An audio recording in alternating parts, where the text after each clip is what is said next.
Joe Biden is who we're actually here to talk about. And if you followed the Western Journal, which I imagine you have since you're here, you know we have covered multiple stories about ridiculous, outrageous, outlandish, indefensible things that Joe Biden has said in the past. Well, our friends over at the Federalist, we love Federalist, they put together a very nice piece that they are calling 5 times Joe Biden openly urged violence against his political opponents. And we actually found a 6th reference. It wasn't necessarily for a political opponent, but I'll tell you about that at the end. First off, we're going to count these down. I want to give you guys a couple of these we can discuss, and then we'll take a look at another 2. He used the phrasing high threshold of pain. In 2018, Biden fantasized about hurting North Dakota Republican Senator Kevin Cramer, who was then challenging a Democratic incumbent. Said Biden, "I'd like to give him a high threshold of pain. I'm serious. I'm really serious." Now, I don't know how you give someone a high threshold of pain. I don't. That's not. Yeah, I've never heard a threat vocalized exactly that way before. That seems like an abstract threat, but okay. So if you're built like Biden, that might be the only. That might be the best you can do at any given time. So based on that first one, Josh, it seems like these are going to be Biden's attempts at threats. Perhaps. Okay. But I don't know how you inflict pain on somebody without hurting, without violence. Yeah. Sure. Now you can hurt somebody and not harm them. Those are different things. Sure. But still, essentially, it's a threat of violence. And then, of course, to remove, I love it when people do this, to remove any doubt, he says, "I'm serious. I'm really serious." Right. Not just serious. It's really serious. I'm serial. I'm really serial. Serial guys. So I don't know. I mean, I don't know what to make of that other than that he's basically threatening to hurt a GOP candidate who's in the way of his candidate, the person he's interested in. I mean, do you guys read that the same way? Yeah, I mean, it is the origins of this sort of uncivil discourse are not all within the Republican Party or the right. I'm not saying that we're blameless on the right. In fact, I think some of the most recent stuff can be traced back to the Clinton impeachment trial in the late 90s. And some of that got pretty ugly, but it has never come back from that. It's been over 20 years. The thing with Joe Biden is that he does it in bizarre places, in bizarre ways. I mean, this is not. Oh, wait, wait. I totally get somebody saying something, to Joe Biden and Biden coming back. I'm not excusing it, but I understand that. Somebody says something to me, I might respond in a unprofessional way, theoretically. But to kind of jump into a third party dispute, between two other political candidates, to talk about violence instead of debating issues, which is sort of literally the definition of what politics are supposed to be and what politicians are supposed to do. That's just bizarre to me. Well, Brian, I want to hear what you have to say on this. Half a second, though, because that's not the only time he used that threat. But you're talking about him jumping in between two other people. Right. He managed to add a fourth party this next one. So Biden made the same threshold of pain remark at a campaign event for North Dakota's Democratic Senator Heidi Heitkamp, encouraging the president of a trade union in attendance at the show, to show Cramer a threshold of pain. So now it's not Biden doing it, he's outsourcing it to a union thug. Hey, union thug over there. I'd really like it if you'd show... I got an idea for you. I'd really like you to show this guy a threshold. And the union guy over there. I mean, it's a tough Teamster or something. He's what the heck? A threshold of pain? Who are you? What's a threshold of pain? Like an Indian burn. I don't know. Ooh. What do you think about all this, Brian? Well, first of all, it's Native American burn. Second of all, I think it's an indigenous people's burn now. So my apologies. Try and keep up. My apologies. I'm going to burn both of you. Go. Honestly, it sounds like to me that Biden is trying to almost channel. So I don't want to make it seem like I'm saying President Donald Trump is a thug or anything like that. But there was a certain tough guy-ness to Trump.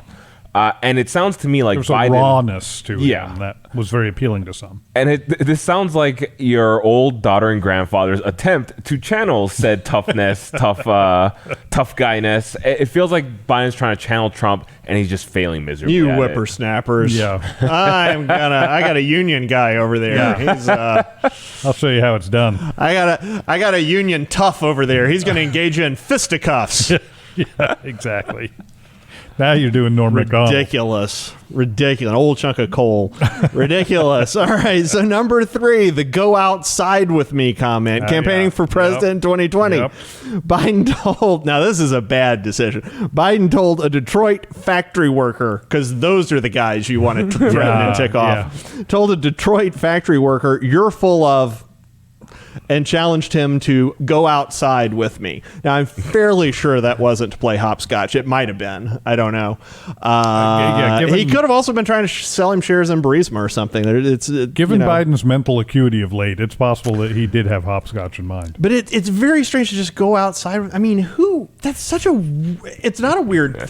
I mean, I guess it's maybe sort of a weird thing. But who says that to somebody else? You don't say that unless you really are going to back it up. And at least where I'm from, you don't do that unless you're going to flatten the person. And you don't say it past the age of maybe 24. Well, yeah, I mean, or to a constituent or a we all grow constituent. out of that way of solving. We've all been there, but we all grow out of that way of solving problems. I'm still sort of there. Yeah. Well, you are. You are the most peaceful person in this place. Oh, thanks. You are. Yeah, you are. But you expect better from somebody. And gentle panda bear.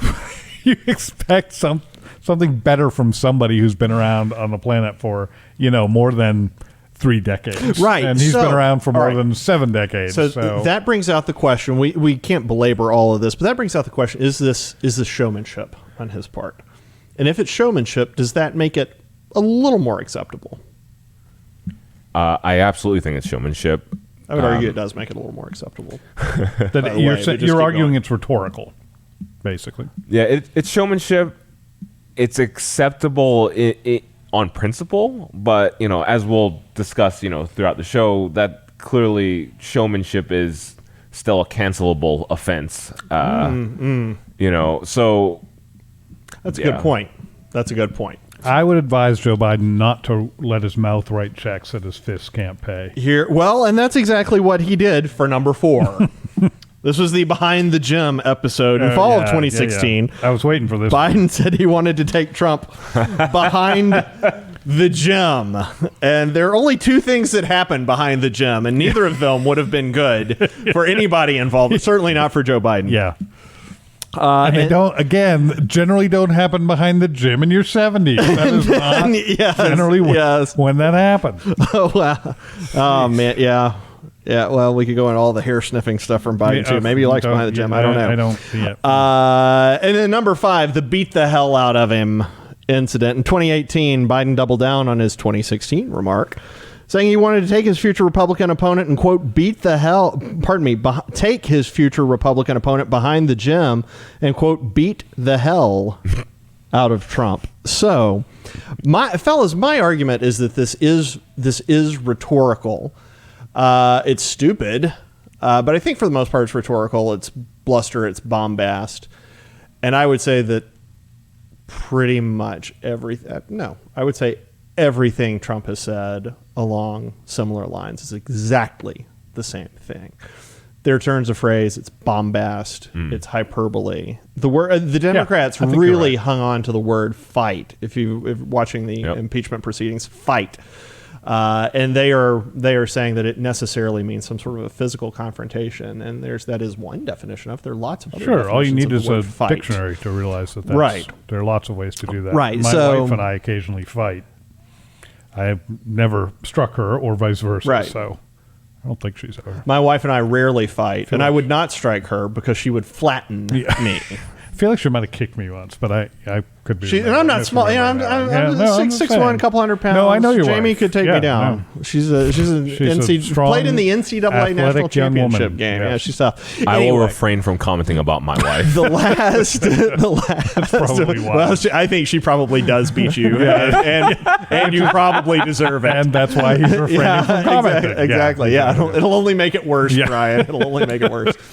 And then, of course, the last one, we were watching just 5 minutes before I walked into the studio. We happened to pull up the Corn Pop clip. You know? Corn Pop was a bad dude. Do you remember the Corn Pop clip, folks? The Corn Pop clip is fantastic. Joe Biden's telling this incomprehensible story about when he was young and kids like to twist the hair on his legs. And he talks about a couple of tough black dudes who were hanging out there and how they had rusted razors and they were maybe kind of threatening him. And then his buddy, who was maybe the groundskeeper or something, takes him into the basement and cuts off a 6-inch length of chain. And Biden talks about wrapping it around Corn Pop's head. Imagine, just for a moment, imagine if Trump had ever talked about wrapping a 6-inch length of chain around a black guy's head. He'd be accused of threatening a lynching. Yeah. Lynching. Literally what it is. Exactly what it is. So we're going to get into the double standard here, folks. That just sort of sets the stage. Think about that in terms of the impeachment. Think about it in terms of Brian's topic, which is coming. I don't know if you're next. I can't remember. But yeah, that just kind of sets the stage. Well, and just one piece of advice for Joe Biden. 6 inches of chain isn't going to help you accomplish anything. Exactly. It's about this this. long. About this. It's, what are you going to do with that? 6 feet? Okay. Give me a break. Maybe he was going to wrap it around his fist, and Biden misunderstood. Who knows? And thought he was supposed to use it as a kind of a flail or something. Instead of but it's poor man's brass knuckles, essentially. Sure. But only 6 inches, that's not going to get you much of anything. It's not. It's going to. You know what? We could do that all day. Corn Pop would have torn him. Yeah, would have taken him behind the gym, and who knows what might have happened after that. That's not what kind of a guy Corn Pop is. Yeah, it really does.